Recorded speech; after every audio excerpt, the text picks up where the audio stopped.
Hər vaxtınız xeyir olsun dostlar. Bugün biz Copilot vasitəsilə çalışacağıq özümüzü QA müsahibələrinə hazırlayaq.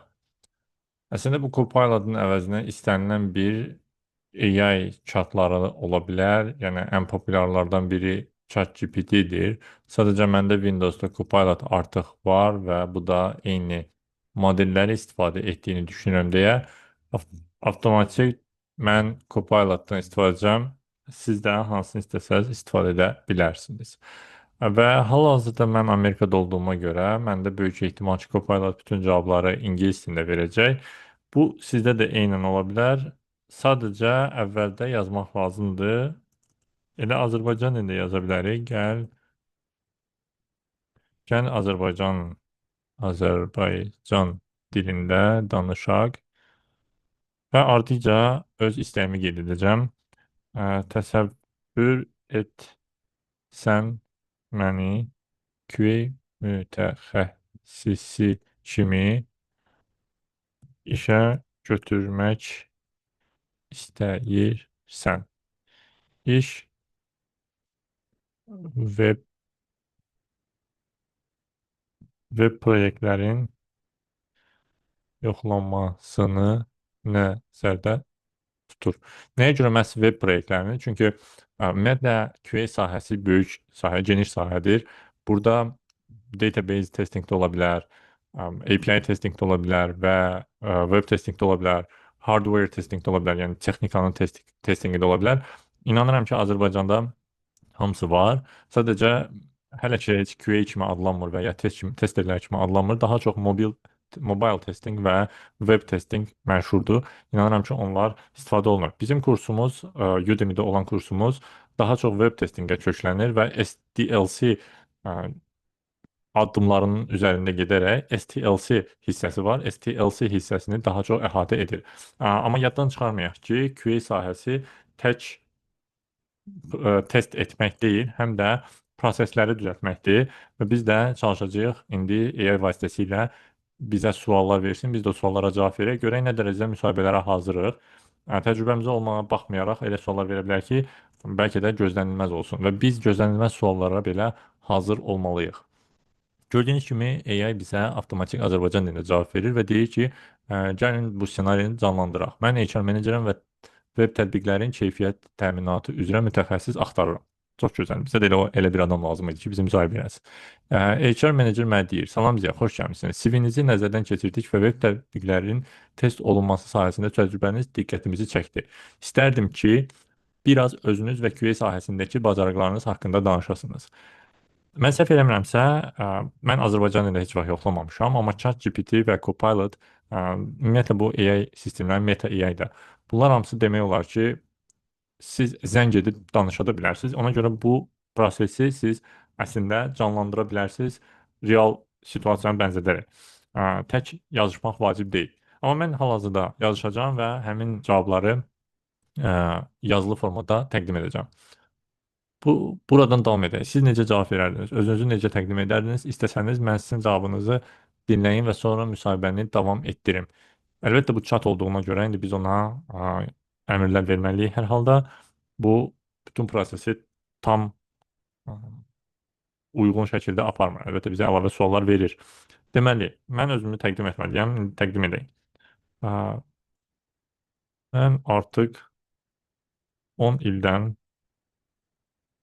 çoxdur ki, IT sahəsində çalışıram. Bakalavr təhsilim memarlıq və İnşaat Universitetində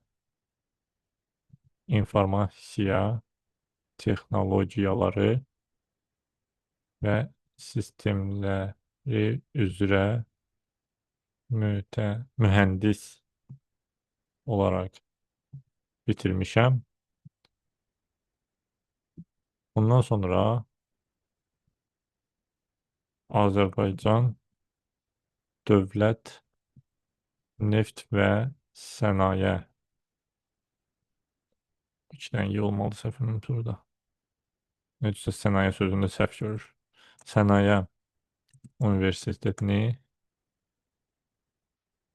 MBA fakültəsində IT Management olaraq bitirmişəm. Bunları demək daha rahat olur, nəinki çap etmək. Amma hər halda biz indi AI, ChatGPT, yəni Copilot-a biz bunları çap etməliyik. Və bundan sonra mən artıq öz təhsilim haqqında məlumat verdikdən sonra dərhal keçirəm iş təcrübəmə. Bunları mən indi daha qısa və bəlkə də uydurulmuş formada yazmaq istəyirəm. Amma ümumi olaraq, yəni qeyd edəcəm ki, hansı IT sahəsində hansı təcrübəm var, yazacağam, deyəcəm ki, 3 il PHP developer olaraq fəaliyyət göstərmişəm mişəm və API ilə aktiv işləmişəm. İşləmişəm. Sonra 2 il. Yəni normalda biz bunu məncə ChatGPT-yə danışmasaq, yəni mən bunu insan olaraq danışsam daha tez-tez danışmış olacağam və çalışacağam ki, bu müddət ərzində bütün təcrübəmi ötürüm və 3 il PHP developer olaraq fəaliyyətindən əlavə hansı şirkətdə işlədiyimi qeyd edərdim və orada qısaca proyekt nədən ibarət olduğunu qeyd edərdim. Məsəl üçün API ilə aktiv işləmişəm əvəzinə deyərdim ki, proyekt nə idi və nədən ibarət idi, nəyə görə mən orada API-lərlə çox işləmişəm. Sonra 2 il ABC şirkətində QA mühəndis olaraq çalışmışam və hazırki şirkətdə artıq 5 ildən çoxdur ETL, web və API testing ilə məşğul oluram. Yəni bir növ qısa bir cavabdır. Ə,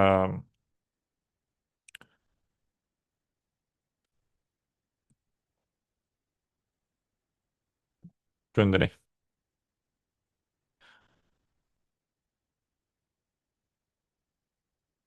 Çox gözəl təqdimat oldu Ziya. İndi müsahibəni davam etdirək. Mən HR Manager olaraq sənin bu zəngin təcrübəni daha dərindən tanımaq istəyirəm. Gəlin bir neçə sual verim, sən də cavablandır. Deməli, indi HR Manager olaraq mənə suallar verir və mən o sualları böyük ehtimal ki, bir-bir cavablandırmalıyam və onların hamısını özü yerbəyer edəcək. Deməli, deyək ki, HR Manager olaraq birinci mənə sizin həm developer, həm də QA təcrübəniz var. Bu keçid necə baş verdi? Nə sizi QA sahəsinə yönəltdi? Bu əslində çox məntiqli və çox soruşulan suallardan olur. Əgər siz hardasa hansısa bir sahədən bu sahəyə, yəni QA sahəsinə keçmişsə, ümumiyyətlə sahə dəyişikliyi etmisinizsə, böyük ehtimal ki, maraqlanacaqlar ki, niyə bunu etmisiniz? Yəni əvvəlki sahənizdə niyə imtina etdiniz? Ona hər halda üzərində nə qədərsə vaxt itirib təcrübə yığmışdınız artıq. Niyə dəyişəsiniz? Bu da normalda mənim fikrimcə çox adamın bu suala cavabı əslində real cavabı olmayacaq, eşidilmək istənilən cavab olacaq və burada qəşəng bir bəlkə də drama qurmaq lazımdır. Yəni burada mən Amerikada olaraq çox vaxt deyirəm ki, bəs mən özüm kod yazırdım, sonra gördüm ki, yəni kodun keyfiyyətli olmağı önəmlidir. Yavaş-yavaş başladım onları test eləməyə çoxlu, unit testlər yazmaq bəs eləmirdi və test elədikcə gördüm ki, məndə QA sahəsi çox yaxşı alınır və komandaya QA sahəsinə həqiqətən də ehtiyac var. Açdım, araşdırdım, baxdım, öyrəndim və gördüm ki, ümumiyyətlə bu ayrıca bir sahə kimi, peşə kimi artıq mövcuddur və istifadə olunur, təcrübə olunur.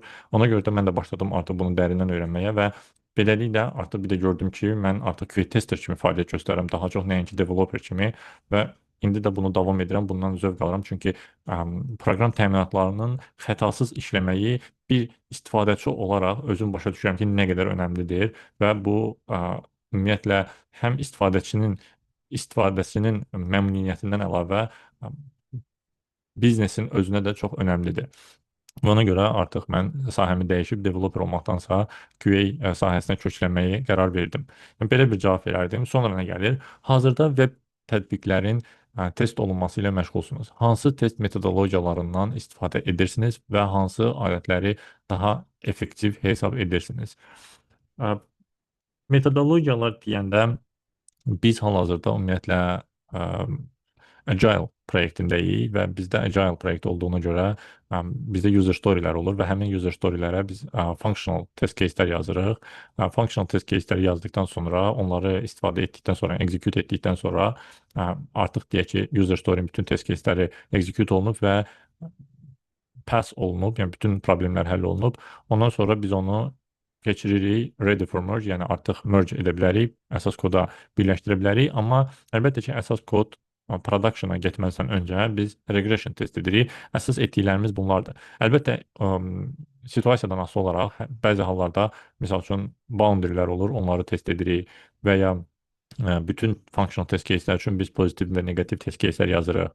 Adətlər olaraq isə bizdə ADO istifadə olunur və düşünürəm ADO çox effektivdir. Çünki bizdə Microsoft alətləri çox istifadə olunduğuna görə ADO da onların hamısını özündə cəmləyir və bir növ bizim user storylər, test case'lər, release və bunlar hamısı bir-biri ilə inteqrasiya olunmuş olur. Hətta Teams bizim gündəlik yazışmaq üçün istifadə etdiyimiz proqram təminatı belə Microsoft-a məxsusdur. Biz automation üçün də Playwright istifadə edirik, o da Microsoft-a məxsusdur. Bunlar hamısı birlikdə çox gözəl işləyir. Və EDO-nun imkanları çox olduğuna görə bu çox effektiv və yaxşı işimizə yarayır. Növbəti sual olaraq ETL testləri ilə də məşğul olduğunuzu qeyd etdiniz. ETL testində hansı mərhələlərə diqqət yetirirsiniz və hansı tip səhvlərə daha çox qarşılaşırsınız? ETL ümumiyyətlə extract transfer loaddur. Burada daha çox SQL-dan danışılır və bizdə ETL daha ayrıca bir komanda var. Mən adətən onlara dəstək oluram, kömək lazım olanda keçib ETL-ə məşğul oluram. Mənim əsas məsuliyyətim web testingdir, manual və automation. ETL testingdə isə bizdə var source və target. Biz həmin o source-dan targetə məlumatın necə ötürülməsini yoxlayırıq. Yəni ötürülmə prosesinin düzgün qurulmasını yoxlayırıq. Deyək ki, hardasa hansı bir transformasiya var. Deyək tarix bir yerdə Amerika standartlarına uyğundur, digər yerdə Avropa standartlarına uyğundur və biz yoxlayırıq ki, müəyyən yerlərdə, deyək ki, bizdə ETL proses reporting üçün qurulub və müxtəlif source-lardan data gələcək, hamısı bir yerə yığılacaq və ondan sonra reporting üçün ayrıca lazım olan data göndərilməlidir. Və reportingdə artıq tarix transformasiya olunub göstərməlidir Avropa standartlarına görə. Çünki head office bizdə Avropada yerləşir. Biz də bunun bu cür data, məlumatın ötürülməsini, yəni inteqrasiyalarını biz yoxlayırıq ki, hamısı düzgün işləsin və bu ETL proseslər xətasız baş versin. API testlər sahəsində 8 ilə yaxın təcrübəniz var. Postman, Swagger ya da başqa alətlər necə işləyirsiniz? Test ssenarilərini necə qurursunuz? API testingdə biz daha çox sorğuları yoxlayırıq. Bizim API sorğuların, deməli, status kodlarını yoxlayırıq. Məsəl üçün get sorğusu üçün 200 status kodu olsun, post sorğusu üçün 201 olsun. Ondan sonra misal üçün put və patch sorğularının necə işləyir. Bizim əsas istifadə etdiyimiz REST API-lardır deyə bizdə sorğulara cavablar JSON formatında olur və JSON formatı da biz əlbəttə ki, onun sxemasını yoxlayırıq API testing zamanı.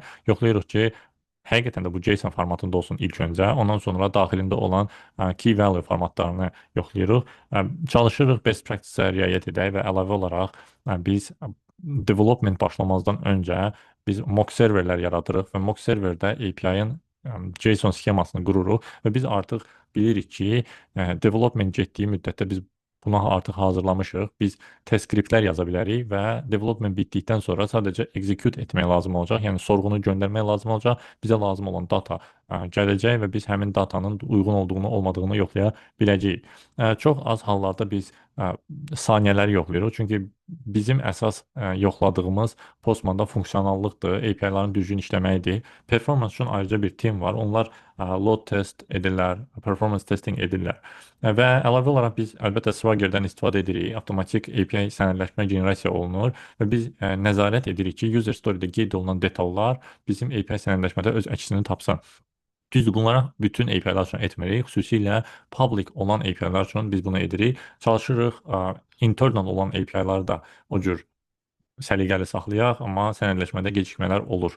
Və biz bir QA olaraq development teamə dəstək oluruq, çalışırıq o avtomatik generasiya olunmayıbsa və ya olunubsa səhv xətalar varsa biz bunu dərhal internal API-lar üçün də qeyd edək və onu düzəltsinlər. Mən düşünürəm bundan o tərəfə getmək istəmirəm. Çünki video birinci çox uzun alınır. İkincisi, mən burada göstərmək istədiyim əsas prinsip idi. Bunları mən indi şifahi olaraq hamısını cavabladım. Siz bunları yazaraq AI vasitəsilə özünüzü yoxlaya bilərsiniz və hətta xahiş edə bilərsiniz ki, sizin cavablarınızı dəyərləndirsin. Bunu daha yaxşı necə cavab vermək olar da onları qeyd etsin. Nə qədər çox bu təcrübəni edərsiniz, bir o qədər yaxşı iş müsahibələrinə hazır olacaqsınız. Özünüzü aldatmayın. Nə isə səhv bilirsinizsə, heç nədən qorxmayın. Bu AI-dır. Soruşun ki, bəs deyək ki, məsəl üçün burada yazılıb ki, hansı metodologiyalardan istifadə edirsiniz? Yazın ki, hansı test test metodologiyaları var.